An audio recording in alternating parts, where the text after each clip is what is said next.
Lo ngapain aja sama abang gue di perpustakaan pribadi dia? Lama banget. Bintang menyenggol bahu Kelaya dengan kerlingan menggoda. Sekarang mereka tengah berada di kamar Bintang. Niatnya ingin mengerjakan PR sejarah bersama-sama. Tapi nyatanya Bintang malah tak henti-hentinya bertanya perihal yang terjadi antara Bara dan Kelaya setengah jam lalu. Kelaya sudah menduganya sih, mengerjakan PR hanyalah alasan Bintang untuk menyeret Kelaya menjauh dari orang tuanya dan Bara. Kelaya pun bersyukur, Bintang menyeretnya lebih dulu sebelum ia menjadi sasaran pertanyaan beruntun dari Jasmine. Beruntungnya lagi, Bara tak meninggalkan jejak ciuman di lehernya. Jika hal itu terjadi mereka pasti akan kena interogasi habis-habisan oleh orang tua lelaki itu. Tanpa tanda saja, Jasmine telah mencecar Bara dengan banyak pertanyaan. Dan Bara hanya menanggapi ibunya dengan santai. Pun Dipta juga tak berkata apapun selain melakukan permainan mata dengan Bara. Kentara sekali tengah menertawakan anak lelakinya. Cerita dong, Gue orangnya nggak ember kok.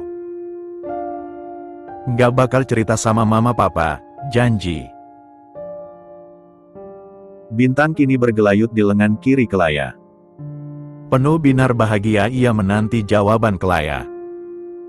Pasti terjadi sesuatu ya, kan? Muka lo nggak bisa bohong, Kelaya yang telah membuka buku paket sejarah tersebut menutup kembali buku paketnya. Lupakan perihal PR, akan ia kerjakan malam saja. Masih sempat. Bagi dua dengan Bintang supaya cepat selesai. Bintang yang peka langsung melepaskan diri dari Kelaya dan bersila. Menanti cerita Kelaya dengan penuh semangat. Jadi, apa yang terjadi sama lo dan abang gue di perpustakaan Tanpa bisa dicegah otak Kelaya kembali memutar memori momen-momen tak terduga antara ia dan Bara. Termasuk ciuman manis setelah mereka resmi berstatus sebagai seorang kekasih. Pasti terjadi sesuatu kan? Apa? Cepetan jangan buat penonton penasaran. Iya gue cerita, tapi sebelum itu gue mau tanya dulu. Lo kemana saja sampai gue keciuk mak bapak lo Bintang nyengir lebar, ia menggaruk-garuk kepalanya. Gue kebelet pipis, Sorry banget, nggak ngangka juga kalau lo bakal berakhir begitu. Kelaya sudah menduga jawaban Bintang akan begini. Lo nggak mau ngejebak gue, kan? Enggak, sumpah. Bintang menggeleng ribut. Gue nggak ada niatan sama sekali, gue pikir nggak bakal apa-apa ninggalin lo sama abang gue. Gue pikir, nanti setelah pipis gue masih bisa dengar hasil misi kita dari Elo tanpa lihat langsung. Nggak taunya abang gue ganas ya kalau dipancing.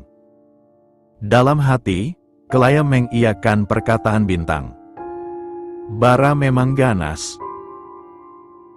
Tangan lelaki itu bahkan hampir masuk ke dalam baju Kelaya kalau tak ia hentikan. Gue juga nggak tahu kalau mak bapak gue bakal ke dapur, gue nggak tahu Semua itu di luar rencana, jelas Bintang dengan menggebu-gebu. Gue minta maaf, Tapi gue nggak bisa bohong kalau gue sebenarnya bersyukur lo keciduk orang tua gue. Jadi lo sama abang gue ada progres kedekatan yang sangat signifikan walau caranya salah, sih. Kelaya tak tahu harus menanggapi penjelasan Bintang seperti apa, entah sedih, marah atau senang. Di satu sisi dia kesal Bintang meninggalkannya dan membuat ia terciduk seperti itu, di sisi lain. Ia juga bersyukur karena dapat berpacaran dengan Bara. Kelaya menghela napas. Tetap saja, situasinya tak bisa dikatakan baik-baik saja. Namun, Bara bilang Kelaya tak perlu khawatir, serahkan semua dengan Bara dan semua akan baik-baik saja. Begitu kata Bara sebelum mereka meninggalkan perpustakaan pribadi lelaki itu. Bilang sesuatu dong, Ai, jangan diam gini. Gue takut. Gue minta maaf, ya. Tak tega dengan nada memelas penuh permohonan Bintang membuat Kelaya mengangguk. Ia tak sepenuhnya bisa menyalahkan Bintang, ia juga yang ngomong saja menuruti misi mereka. Tapi lo nggak boleh ngasih gue misi lagi ya, cukup sekali ini saja. Oke. Bintang meletakkan tangan kanannya di dahi, hormat pada Kelaya. Siap, kakak ipar. Lalu gadis ceria itu memeluk Kelaya dengan erat. Berulang kali mengucapkan terima kasih dan berjanji tak akan mengulangi perbuatannya lagi. Acara permintaan maaf itu berlangsung beberapa menit yang kemudian diakhiri tawa keduanya. Tiba-tiba saja merasa lucu karena mereka jarang maaf-maafan sambil pelukan seperti itu. Nah jadi, apa yang terjadi antara lo dan abang gue, Ai? Bintang kembali mengulang pertanyaan yang belum sempat terjawab. Kedua tangannya bahkan saling bertaut antusias menanti jawaban Kelaya. Kalau gue jawab, lo jangan teriak ya. Pinta Kelaya yang hafal betul bagaimana kelakuan seorang Bintang. Oke, nggak akan teriak, jawab Bintang tanpa banyak berpikir. Kelaya tak yakin sebenarnya tapi ia tetap mengatakan apa yang terjadi. Dimulai dari bagian terpenting lebih dahulu. Gue sama abang lo pacaran. Hah? Kan, Kelaya sudah menduga Bintang tak akan bisa menahan diri untuk tak berteriak. Lo bilang apa tadi, Ai? Gue nggak salah dengar, kan? Lo sama abang gue. Iya. Gue sekarang sama Bang Bara pacaran. Kelaya. Sumpah? Haha. Gue bahagia banget. Bintang berteriak histeris dan berhambur memeluk sahabatnya erat-erat. Ia bahkan tak peduli dengan Kelaya yang mengeluh tak bisa bernapas. Doa gue selama ini terkabul dan kita bakal jadi ipar ye. Gue bahagia banget, Ai. Dua sahabat itu saling berpelukan dan tertawa. Melupakan sejenak masalah PR yang harus mereka kumpul besok. Bintang bahkan sampai berguling di lantai dan menarik Kelaya ikut jatuh bersamanya. Perihal bagaimana Kelaya akhirnya bisa menjadi pacar Bara, Bintang akan tanyakan belakangan. Sekarang, Bintang ingin ngereok dulu, ritual wajib ketika ia merasa senang luar biasa. Seperti saat ini contohnya. Ini, buat orang tua kamu ya, Ai.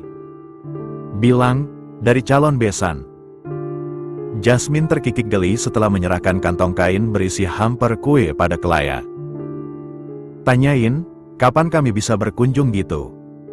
Ma. Bara memperingatkan mamanya. Bara tak masalah kalau mereka cepat ke pelaminan, masalahnya ada Kelaya. Gadisnya itu belum lulus sekolah. Jasmine hanya tertawa menanggapi Bara. Bercanda, Ai. Kami nggak akan mendesak kok, selama kalian nggak macam-macam. Sekali kalian kedapatan macam-macam, kami seret ke gua. Kelaya hanya dapat tersenyum dan meringis dalam hati. Ciuman termasuk macam-macam nggak, sih? Setelah itu Kelaya berpamitan pada Dipta dan Bintang yang melepaskan kepulangan Kelaya dengan cemberut. Meski ingin mengekor Kelaya, Bintang tahu diri untuk tak menjadi obat nyamuk antara pasangan kekasih yang baru jadian tersebut. Antar sampai rumah ya, Bar. Jangan mampir-mampir. Peringatan Dipta direspon dengan anggukan singkat oleh Bara. Sepeninggal Kelaya dan Bara, Jasmine mencolek lengan Bintang. Kamu sudah tahu kapan Bara dan Kelaya jadian nggak? Bintang yang ditanya melirik sang ayah, tapi Dipta malah melengos pergi begitu saja. Melarikan diri sebelum ikut jadi target pertanyaan berikutnya. Nggak tahu, Ma. Coba Mama tanya sama abang, nggak mungkin abang nggak jawab pertanyaan Mama. Kalau abang kamu jawab, Mama nggak mungkin tanya sama kamu, Bintang nyengir lebar. Nanti aku tanya sama Kelaya deh, Ma. Aku tadi lupa tanya. Sebelum Jasmine kembali bertanya, Bintang memutuskan melarikan diri.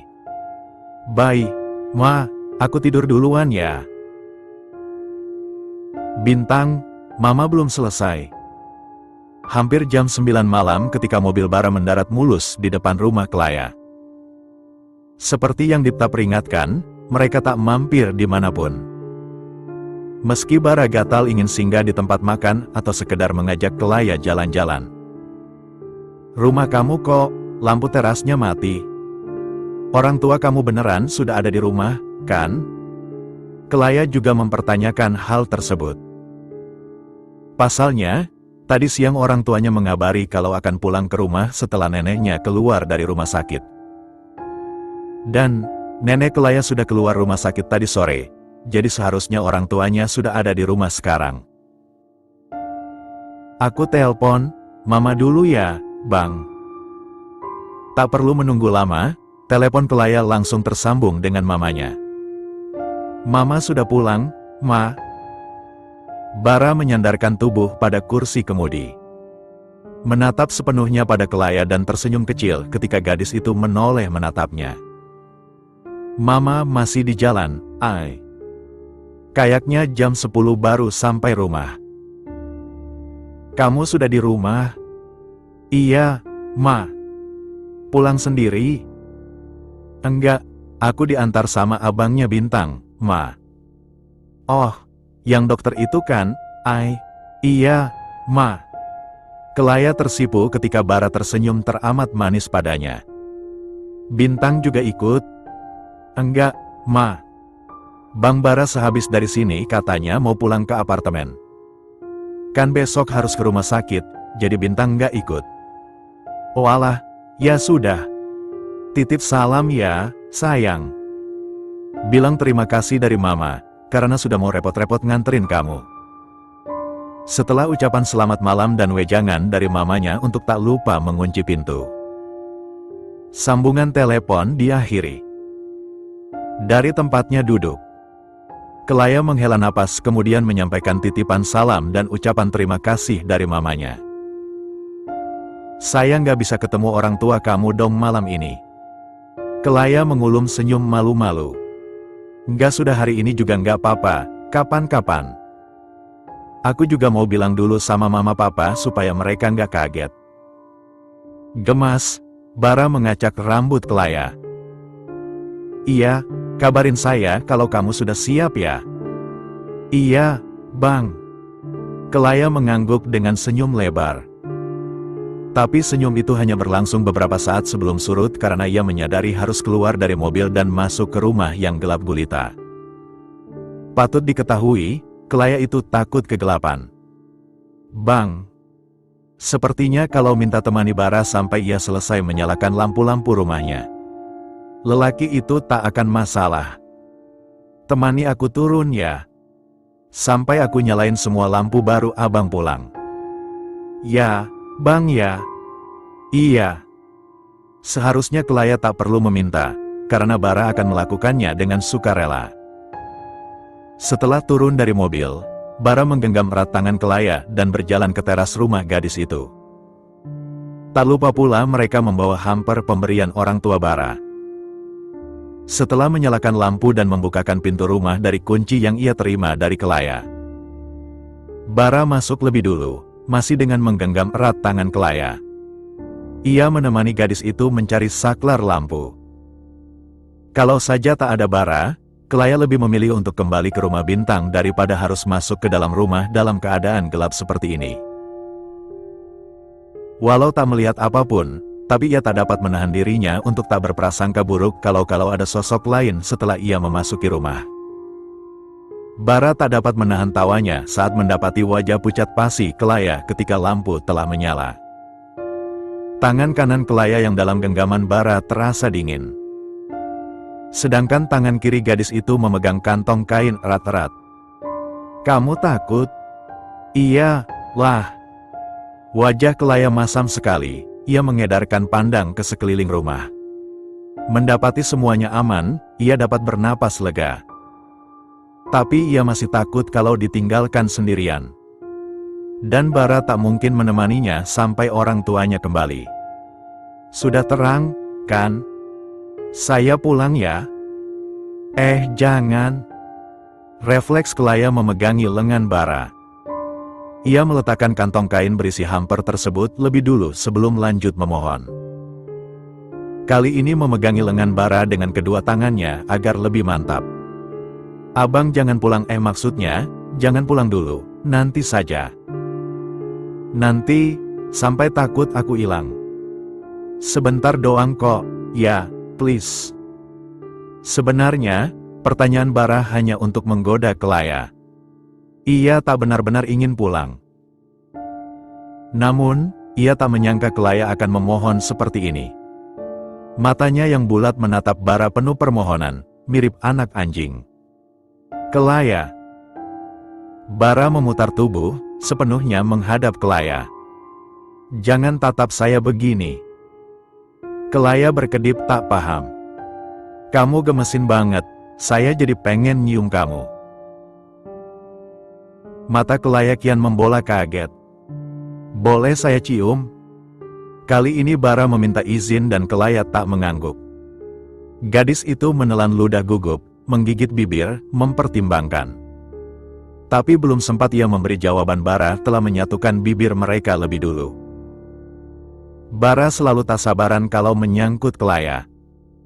Untuk sesaat Kelaya mematung sebelum kemudian ikut terhanyut dan membalas ciuman Bara. Tangannya meremas kaos yang Bara pakai tatkala ciuman lelaki itu kian menuntut. Elusan ringan jemari panjang Bara pada tengkuknya membuat Kelaya berdesir. Perutnya seakan dipenuhi kupu-kupu beterbangan, pikirannya kosong. Napas Bara tak kalah memburu, matanya yang sayu menatap Kelaya penuh kabut. Abang. Selesai meninggalkan tanda pada tempat yang mudah untuk Kelaya tutupi. Bara menjatuhkan tubuh di samping Kelaya dan memeluk gadis itu erat-erat. Dapat ia rasakan degup jantung Kelaya yang berpacu sama cepat dengan jantungnya. Saya tidak ingin pergi. Bara tak ingin pulang, tapi ia teringat orang tua Kelaya yang akan datang sebentar lagi. Bertemu mereka dalam keadaan sekarang juga bukan waktu yang tepat. Orang tua Kelaya pasti lelah. Ia pun tak ingin menimbulkan kecurigaan mereka dengan bersama Kelaya lebih dari 1 jam di rumah gadis itu. Mungkin Bara bisa mengarang alasan dengan mengatakan Kelaya takut dan minta ditemani. Tapi ia yakin orang tua Kelaya tak akan semudah itu percaya. Daripada Bara dieliminasi dari daftar menantu idaman, lebih baik cari aman. Lagi pula, Kelaya ingin mengutarakan lebih dulu tentang ia yang pacaran dengan Bara pada orang tuanya. Sebelum Bara menemui mereka. Jadi, lebih baik menunggu. Bara yakin tak akan lama, dan ia bisa bersabar. Perasaan Kelaya menghangat, sejujurnya ia juga tak ingin berpisah dengan Bara. Tapi mau bagaimana lagi? Besok kita bisa ketemu lagi, Bang. Meski ucapan Kelaya teramat pelan, Bara tetap dapat mendengar gadis itu dengan jelas. Besok? Saya boleh ketemu orang tua kamu juga? Boleh. Kelaya membuat jeda sejenak. Nanti aku yang ngenalin abang ke orang tua aku. Pelukan Bara kian mengerat, tak dapat menutupi rasa senang karena ia bisa bertemu orang tua Kelaya secepat ini. Dengan mengantongi restu orang tua Kelaya, artinya Bara dapat membawa hubungan mereka ke jenjang yang lebih serius. Bukan hanya melibatkan mereka, tapi juga saling melibatkan keluarga besar. Lelaki itu melabuhkan kecupan bertubi-tubi di puncak kepala Kelaya. Saya akan datang besok malam, perlu bawa orang tua saya dan Bintang nggak? Pertanyaan menggoda Bara mendapat pukulan pelan di dada dari Kelaya.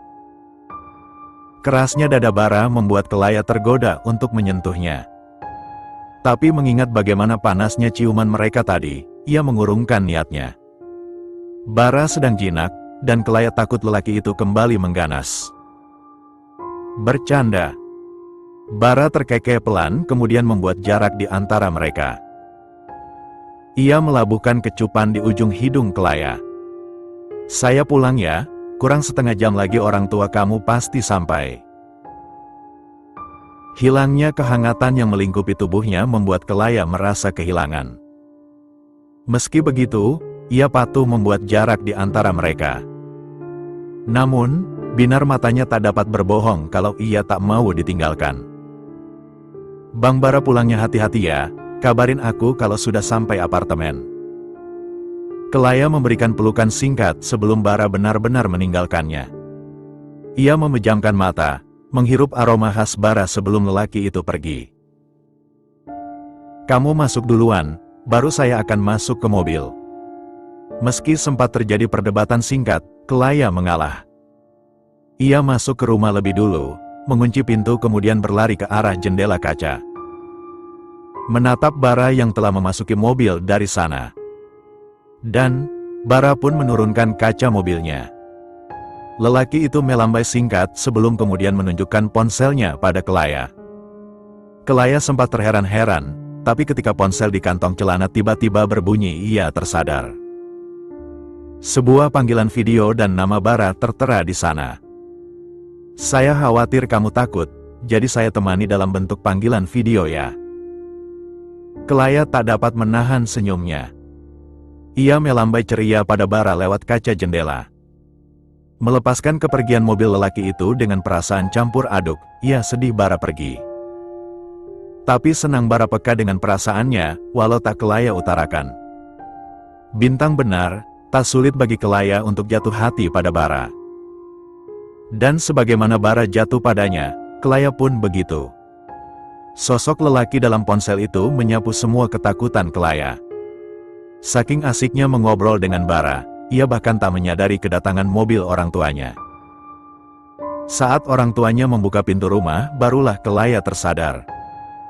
Ia salah tingkah kemudian diam-diam berpamitan pada Bara dan mengakhiri panggilan video mereka.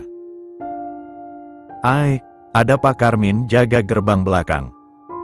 Ada jalan lain nggak, Bin? Bintang menggeleng dengan wajah tak kalah kusut dari Kelaya. Ia bahkan telah duduk selonjoran di atas tanah tanpa takut seragamnya akan kotor.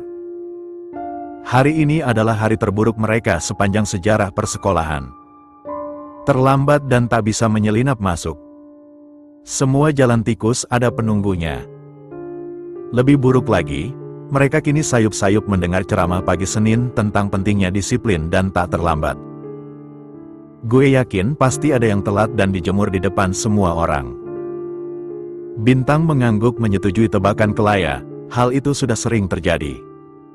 Setiap upacara bendera pasti ada yang terlambat dan berakhir menjadi tontonan satu sekolah. Kali ini, Kelaya dan Bintang bernasib apes gara-gara bangun kesiangan. Iya, mereka sama-sama bangun kesiangan. Kalau Kelaya sih tak bisa tidur karena memikirkan Bara. Setiap memejamkan mata, ia terbayang bagaimana Bara memeluknya dan menciumnya. Sedangkan Bintang, katanya sibuk maraton drama, lupa tidur gara-gara keasikan. Bintang menghela napas berat. Gue tiba-tiba kesal deh, Ujung sepatu Bintang menendang kecil batu di sekitarnya. Kalau murid yang telat upacara pasti dihukum, coba kalau guru. Nggak pernah tuh dapat teguran. Kelaya mengiyakan, untuk perkara tersebut ia tak bisa berkomentar banyak. Kenyataannya memang begitu, sudah lumrah dan dinormalisasi, setidaknya untuk sekolahnya. Kita tunggu sebentar lagi, deh, Bin. Siapa tahu Pak Karminnya pergi. Atau kita cari jalan tikus lain. Tak ada sahutan dari Bintang, gadis itu sibuk menendangi kerikil dengan wajah ditekuk. Hening menguasai keduanya untuk beberapa saat, sebelum kemudian Bintang tiba-tiba menjerit tertahan. Matanya berbinar-binar, kemudian lekas berdiri. Kenapa? Lo ada ide, Bin? Bintang nyengir lebar. Oh, tentu dong. Gue tiba-tiba dapat ide brilian, Tumpukan beban di hati Kelaya berkurang banyak mendengar perkataan Bintang. Apa? Bolos, yuk. Harapan Kelaya sirna, ia menoyor bahu Bintang dengan kesal. Bolos lo bilang ide brilian. Meski Kelaya telah melotot, Bintang tak takut sama sekali, ia bahkan meraih sebelah tangan Kelaya dan memeluknya. Dengerin gue dulu, Ai. Kita kan sudah pasti nggak bisa masuk nih ya. Kalau ketahuan telat kita pasti bakal dihukum, tapi kalau alpa kita nggak dihukum. Jadi mending telat, Ai. Pelajaran hari ini kita minta catatan dari teman-teman sekelas aja. Gimana? Ekspresi Kelaya tak membalik sama sekali. Gue ngajak lo bolos ke rumah sakit, Ai. Ngapain ke rumah sakit? Ngeliat abang gue kerjalah. Lo daftar jadi pasiennya nanti gue temenin. Ngadi-ngadi. Buat apaan gue daftar jadi pasien abang lo? Bang Bara itu dokter Obgyn, bukan dokter umum. Gue mau konsultasi apa? Gue bukan ibu hamil atau mau program hamil. Kelaya mendorong Bintang menjauh dari tubuhnya. Sahabatnya itu memang suka memberikan ide-ide menyesatkan. Namun, bukan Bintang namanya kalau menyerah begitu saja. Nggak harus konsultasi kehamilan, Ai. Lo bilang aja ada masalah pada siklus menstruasi lo. Kelaya menghela napas, ia melipat tangan di depan dada. Oke. Dan seringkali, ide sesat Bintang diamini oleh Kelaya. Lagi pula, Kelaya sedikit rindu dengan Bara. Ia pun penasaran, bagaimana reaksi Bara ketika melihat Kelaya yang menjadi pasiennya.